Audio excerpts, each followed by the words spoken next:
Number 1, घर के कौन कौन से काम नहीं करने चाहिए। नंबर 2, डिलीवरी से पहले हमें क्या क्या खाना चाहिए। नंबर 3, लेबर पेन आ गया है या आने वाला है कैसे पता चलेगा। नंबर 4, हमें कौन कौन सी एक्टिविटी एक्स्ट्रा करनी चाहिए और डॉक्टर के पास कब कब जाना चाहिए। तो आइए अपनी वीडियो को हम शुरू करते हैं। सबसे पहले हम बात करेंगे कि हमें घर के कौन कौन से काम नहीं करने हैं। आपको भारी बाल्टी उठाकर इधर से उधर नहीं जाना, यानी कि आपको कपड़ों की बाल्टी अगर बहुत ज्यादा भरी है, थोड़ी सी हैवी हो रही है, तो उसको आपको उठाकर बाहर नहीं ले जाना, छत पर कपड़े डालने नहीं जाना है। साथ ही आपको बहुत भारी या बहुत ज्यादा कपड़े भी नहीं धोना है। आपको अवॉइड करना है डिलीवरी से पहले कि आप जितना हो सके कपड़े कम धोएं और हल्के कपड़े धोएं। और आपको कपड़ों से भरी बाल्टी उठाने की बजाय कम कपड़े बाल्टी में डालकर बाहर डालने चाहिए। नंबर 2, ज्यादा सीढ़ियां ना चढ़ें। नवा महीना पास आ गया है, साथ ही डिलीवरी का समय पास आ रहा है, 15 से 25 दिन बचे हैं। तो कोशिश कीजिए कि आप सीढ़ियों पर ज्यादा अकेले उतरना और चढ़ना ना करें, खास तौर पर अकेले। जी हाँ, अकेले अगर आप चढ़ते हैं उतरते हैं और हो सकता है नवा महीना चल रहा है या कोई चीज हो जाए या कोई आपको लेबर पेन के सिम्टम्स आ जाएं, तो इसीलिए सीढ़ियों पे चढ़ते वक्त आपके साथ कोई ना कोई जरूर होना चाहिए।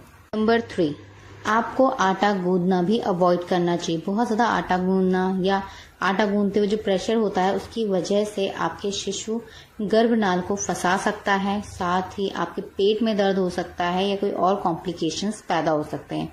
तो बहुत ज्यादा आटा गूंदना आप अवॉइड कीजिए। कोशिश कीजिए कि हल्के हाथों से आटा लगाइए, ज्यादा आटा गूंदते वक्त जोर ना लगाएं। नंबर 4, किसी भी चीज के नीचे झुककर सफाई करना भी आपको अवॉइड करना चाहिए। किसी बेड के नीचे सफाई करना या किसी रैक के नीचे सफाई करना या किसी चीज के ऊपर चढ़कर सफाई करना, ये सारी ही चीजें आपको अवॉइड करना चाहिए। झुकते हैं जब आप, तो इससे आपके बेबी पर बहुत ज्यादा प्रेशर पड़ता है, जिससे आपको और बेबी को नुकसान हो सकता है। तो आपको इस चीज को अवॉइड करना है। साथ ही आपको किसी चीज के ऊपर चढ़कर पंखे की सफाई या किसी और चीज की सफाई करना भी अवॉइड करना चाहिए। लास्ट के समय आप जितना ज्यादा सावधानी बरतते हैं उतना ही आपके लिए और आपके शिशु के लिए सुरक्षित होता है। इसी के साथ आप घर के कौन कौन से काम कर सकते हैं।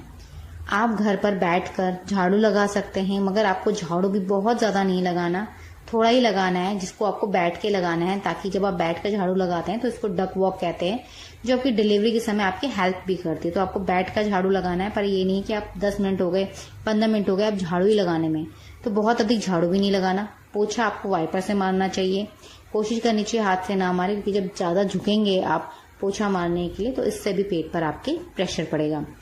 तो आप झाड़ू लगा सकते हैं और पोछा वाइपर से लगा सकते हैं। ज्यादा भी आपको बहुत देर तक खड़े नहीं होना या बहुत देर तक बैठे नहीं रहना। खाना पकाने गए हैं तो इसका मतलब ये नहीं कि आप 10 से 20 मिनट 25 मिनट या आधे घंटे से खड़े हैं, आपके पैरों में दर्द हो रहा है, आपके पेट में दर्द हो रहा है, आपको बहुत अजीब सा महसूस हो रहा है, बेचैनी हो रही है, तो आपको कोशिश करनी है कि आपको बहुत अधिक देर तक कोई भी एक पोजीशन पर नहीं बैठे रहना है, नहीं खड़े रहना है, या ही लेटे रहना है।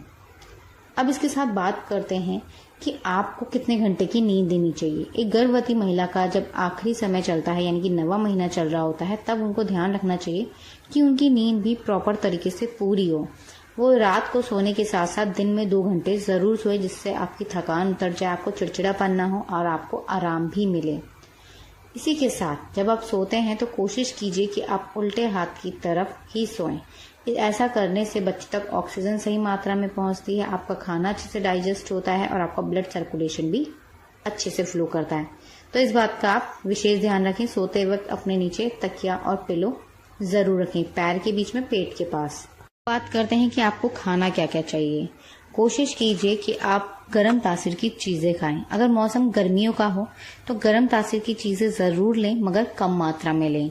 कम मात्रा में इसलिए लें क्योंकि अधिक गर्मी होने से अगर आप ज्यादा गर्म तासीर की चीजें ले लेते हैं तो इससे आपकी बॉडी में प्रॉब्लम्स हो सकती हैं, आपको लूज मोशन हो सकते हैं, वॉमिटिंग की प्रॉब्लम हो सकती है, या आपको कोई और हेल्थ इश्यू हो सकता है। तो कोशिश कीजिए, गर्मियों का अगर समय है तो आप कम मात्रा में गर्म तासीर की चीजों का सेवन जरूर कीजिए। जैसे घी को आप अपनी डाइट में शामिल कीजिए। घी को आप रात को दूध के साथ ले सकते हैं, रोटियों के साथ खा सकते हैं, दाल में ले सकते हैं, सब्जियों में डालकर खा सकते हैं, या किसी भी आप फूड में डालकर घी का सेवन जरूर कीजिए ताकि आपकी नॉर्मल डिलीवरी के चांस बढ़ जाएं। इसी के साथ पानी की पर्याप्त मात्रा आपकी बॉडी में जरूर होनी चाहिए, खास तौर पे गर्मियों के समय में। गर्मियों के शरीर में हमारे शरीर में पानी की बहुत अधिक कमी होती है। अगर गर्भ अवस्था के दौरान आपके शरीर में पानी की कमी हो जाए तो ये कमी बच्चे के चारों ओर एमनियोटिक फ्लूइड जो होता है उसमें भी कमी ला सकती है। जब उसमें कमी होगी तो आपकी नॉर्मल डिलीवरी पर इसका इफेक्ट पड़ेगा, बच्चे की ग्रोथ पर, बच्चे की मूवमेंट पे इसका इफेक्ट पड़ेगा। तो कोशिश कीजिए, अगर समय गर्मियों का है या सर्दियों का भी है, तो आपको अपने शरीर को हाइड्रेट रखना है, पानी की कमी बिल्कुल नहीं होने देनी है। मौसमी फल आप ले सकते हैं, जूस आप ले सकते हैं, आप छाछ ले सकते हैं, दही का सेवन आप कर सकते हैं, कोकोनट वाटर का आप सेवन कर सकते हैं। गर्मियों का समय तो नींबू पानी लीजिए, गन्ने का जूस लीजिए, बेल का जूस लीजिए, ये सारी चीजें आप ले सकते हैं। इसी के साथ अगर मौसम गर्मियों का नहीं सर्दियों का है तो गुनगुना पानी अपनी डाइट में जरूर शामिल कीजिए। गर्मी के समय में आप सुबह उठकर मॉर्निंग में खाली पेट 1 गिलास गुनगुना पानी जरूर लीजिए। गुनगुने पानी का सेवन करने से हमारी जो मसल्स होती हैं वो फ्लेक्सिबल होती हैं, जिसकी मदद से हमारी नॉर्मल डिलीवरी के चांस बढ़ते हैं और डिलीवरी में हमें कम दर्द होता है। तो गुनगुना पानी अगर सर्दियों का मौसम है तो आप कंटिन्यू ले सकते हैं। अगर गर्मियों का मौसम है तो मॉर्निंग में उठकर खाली पेट गुनगुना पानी 1 गिलास जरूर लें। कोशिश करें रात को सोते वक्त गुनगुने पानी से अगर आप नहाते हैं तो इससे भी आपकी नॉर्मल डिलीवरी के चांस बढ़ते हैं। तो रात को सोते हुए गुनगुने पानी से आप नहा भी सकते हैं। इसी के साथ आपको ध्यान रखना चाहिए कि आपके शरीर में खून की कमी ना हो, आपका जो हीमोग्लोबिन लेवल है वो कम ना हो। इसके लिए आप चुकंदर अपनी डाइट में शामिल कीजिए, खजूर को अपनी डाइट में शामिल कीजिए, आप अनार को अपनी डाइट में शामिल कीजिए, दालें लीजिए, कुछ ऐसी चीजें जिनमें आयरन की अच्छी मात्रा हो उनको अपनी डाइट में शामिल कीजिए। हरे पत्तेदार सब्जियां, हरे रंग की सब्जियां, इन सभी को अपनी डाइट में जरूर शामिल करें। अगर आपके शरीर में हीमोग्लोबिन लेवल कम होता है तो डिलीवरी के समय आपको और शिशु को बहुत सारी तकलीफों का सामना करना पड़ सकता है। अब बात करते हैं कि डॉक्टर के पास आपको कब जाना चाहिए। 9वां महीना शुरू होने पे डॉक्टर के पास विजिट जरूर कीजिए, अपनी जरूरी जांचें करवाइए, साथ ही अल्ट्रासाउंड कराइए। अल्ट्रासाउंड की मदद से पता चलेगा कि बच्चे ने हेड डाउन पोजीशन ली है या नहीं ली है। बच्चा अगर हेड डाउन पोजीशन ले लेता है तो ये एक साइन होता है जो बताता है कि डिलीवरी में अब बहुत ही कम समय बचा है और डिलीवरी 5 से 6 दिन या 10 दिन के अंदर कभी भी हो सकती है। इसी के साथ आप अपनी जांचें कराइए जिसमें हीमोग्लोबिन लेवल चेक होगा, आपके बच्चे का वजन चेक हो, आपका वेट चेक हो, आपका बीपी चेक हो, आपका शुगर लेवल चेक हो। ये सारी चीजें जब आपकी चेक होती हैं तो डॉक्टर्स आपको बताते हैं कि सारी चीजें नॉर्मल हैं या नहीं है। अगर कोई चीज की प्रॉब्लम है तो डॉक्टर उसके लिए आपको सही सलाह भी देते हैं। इसी के साथ लास्ट समय पे ज्यादा डरिए मत, घबराइए नहीं। बैग आपका रेडी होना चाहिए। बच्चे को कैसे देखना है आने के बाद, डिलीवरी के बाद क्या क्या चीजें करनी चाहिए, इसकी जानकारी भी आपको पहले से होनी चाहिए। लेबर पेन्स की जानकारी आप रखिए कि लेबर पेन्स कब आते हैं, कैसे लेबर पेन्स होते हैं और लेबर पेन्स आने पर आपको क्या चीजें करनी चाहिए। सबसे जरूरी और इम्पोर्टेंट चीज, आपको डरना नहीं है, घबराना नहीं है, शांत रहना है। जितना आप डरते हैं, घबराते हैं, उससे आपकी नॉर्मल डिलीवरी के चांस कम होते हैं। इससे जुड़े कोई भी सवाल या सुझाव हो तो कमेंट करके हमें जरूर लिखिएगा।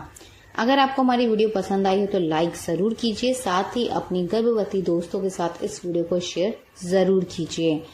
साथ ही अगर आप फेसबुक या यूट्यूब पे हमें पहली बार देख रहे हैं तो प्लीज हमारे चैनल को फॉलो और सब्सक्राइब जरूर कीजिएगा ताकि प्रेगनेंसी और पेरेंटिंग से जुड़ी ऐसे ही इंपॉर्टेंट वीडियोस आपको मिलती रहें। हमारी वीडियो को पूरा देखने के लिए आप सभी का धन्यवाद। मिलते हैं आपसे नेक्स्ट वीडियो में, तब तक के लिए अपना ध्यान रखिएगा। धन्यवाद।